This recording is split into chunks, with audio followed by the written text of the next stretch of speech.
Assalamualaikum warahmatullahi wabarakatuh. Saya Dr. Sadam. Pada video kali ini saya ingin membahas tentang diet keto.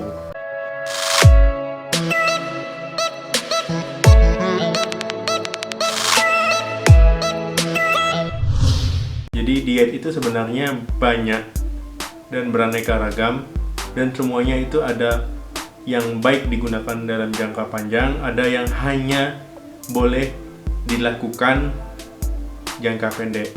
Jadi ada pro ada kontra setiap melakukan diet itu. Tapi perlu diingat, walaupun kita melakukan diet, kita harus tahu dulu plus minusnya dari diet tersebut. Pada banyak orang yang telah melakukan diet keto ini, berat badannya turunnya itu banyak. Jadi setelah melakukan diet keto, penurunan berat badannya itu terasa sangat memuaskan, sesuai harapan, sesuai target, dan turunnya itu cepat. Pada dasarnya diet keto ini kita tidak mengkonsumsi karbohidrat, atau karbohidrat yang kita konsumsi itu dibatasi, misalnya 5-10% dari total kebutuhan energi kita. Dan juga proteinnya tinggi dan lemaknya tinggi. Jadi proteinnya sekitar 20% dari jumlah makanan, dan lemaknya itu sekitar 70-80% dari jumlah asupan makanan kita. Jadi kalau teman-teman mendengar kata lemak, mungkin teman-teman tergiur.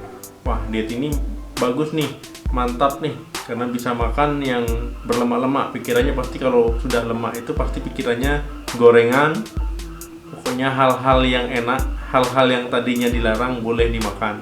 Muncul ide-ide kreatif dari teman-teman untuk melakukan diet ini ataupun memodifikasi diet ini. Jadi dietnya jadi salah jalan, jadi sesat. Sebaiknya jika teman-teman ingin melakukan diet keto ini, sebaiknya didampingi oleh ahlinya atau tenaga ahli, karena diet ini perlu pengawasan yang ketat untuk kesehatan kita, karena memiliki efek samping. Jadi bukan berarti tidak boleh diet ini, tetapi harus didampingi oleh orang yang ahli atau tenaga ahli, karena perlu pemeriksaan sebelum memulai diet ini. Pertama, sebelum melakukan diet ini, sebaiknya itu dilakukan pemeriksaan mulai dari kolesterol, LDL, HDL, trigliserid itu harus dalam batas normal. Kemudian asam urat juga harus dalam batas normal. Dan jangan lupa juga pemeriksaan yang paling penting itu fungsi ginjal.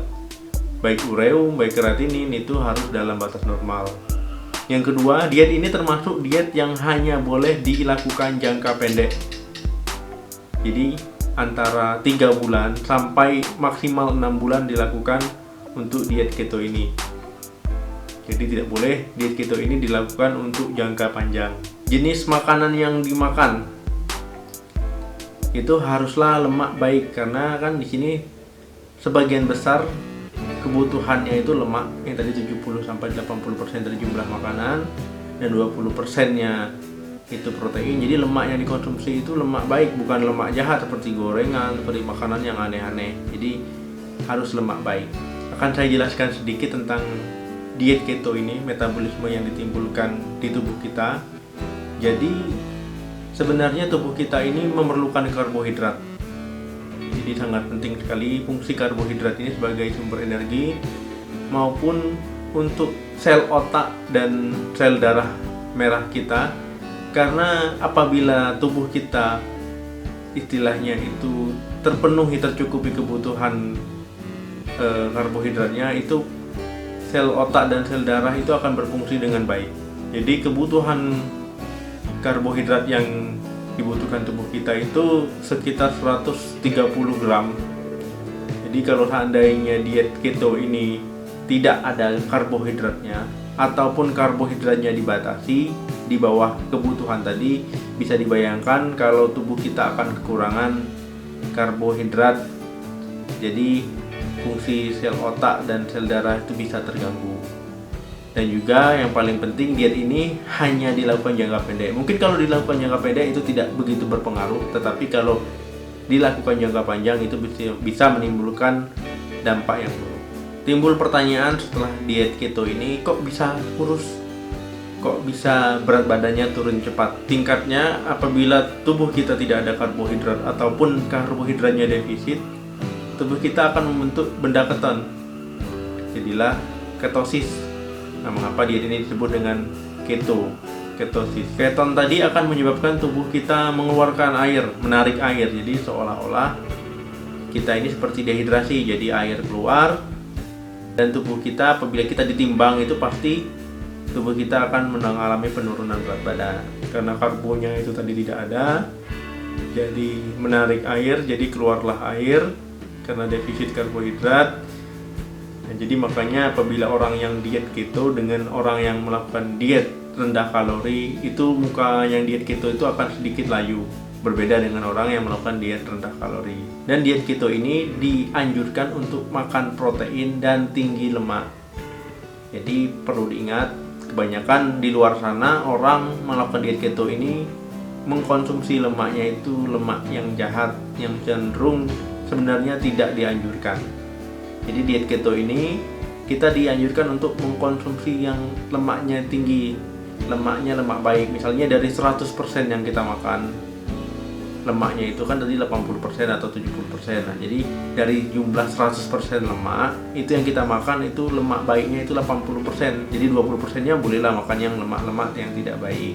Jadi jangan disalahartikan yang 80%-nya itu 100%-nya makan yang lemak yang tidak baik. Karena kebanyakan kan yang tadi saya sebutkan lemak-lemak yang tidak baik seperti gorengan, seperti yang jajan-jajanan yang lain itu, makan makanan yang lain itu dimakan, itu salah pengertian ya. Jadi lemaknya di sini yang dimaksud diet keto ini lemak baik. Jadi sebenarnya diet keto ini kalau kita lakukan di Indonesia itu sangat mahal sebenarnya biayanya.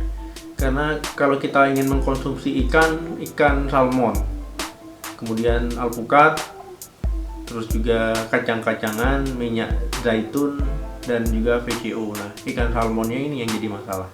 Nah, mengapa tadi saya sebutkan diet ini tidak boleh dilakukan jangka panjang? Karena bisa mengganggu fungsi hati, bisa mengganggu fungsi ginjal karena dia memberatkan kerja ginjal, bisa menyebabkan asam urat, bisa menyebabkan tingginya kolesterol. Jadi efeknya itu sangat banyak sekali. Perlu diingat juga karena benda keton ini tadi pasti di urinnya, pasti kalau dilakukan pemeriksaan laboratorium pasti kita temukan benda keton orang-orang yang melakukan diet keto ini. Jadi itu sangat memberatkan sekali fungsi ginjal. Jadi harus hati-hati sekali. Jika ingin melakukan diet ini sebaiknya lakukan pemeriksaan dulu, kemudian tidak boleh dilakukan dalam jangka panjang, dan juga pemilihan makanannya itu harus lemak yang baik. Bukan berarti diet ini tidak boleh dilakukan, boleh, tetapi harus dilihat poin yang saya sampaikan tadi. Jika teman-teman cocok dengan diet ini, silakan lakukan diet ini sesuai dengan anjuran saya tadi. Dan juga kalau ada pertanyaan ke saya, dok, jadi diet apa yang bagus? Nah, jadi diet yang bagus itu memang hasilnya tidak instan. Jadi pilihlah itu diet yang rendah kalori dengan gizi seimbang, dengan melakukan perubahan pola makan, perubahan perilaku, dan perubahan gaya hidup dengan berolahraga. Untuk video kali ini sampai di sini. Silakan subscribe dan share video ini. Jangan lupa like. Saya akhiri. Assalamualaikum warahmatullahi wabarakatuh. Salam sehat. Sampai jumpa.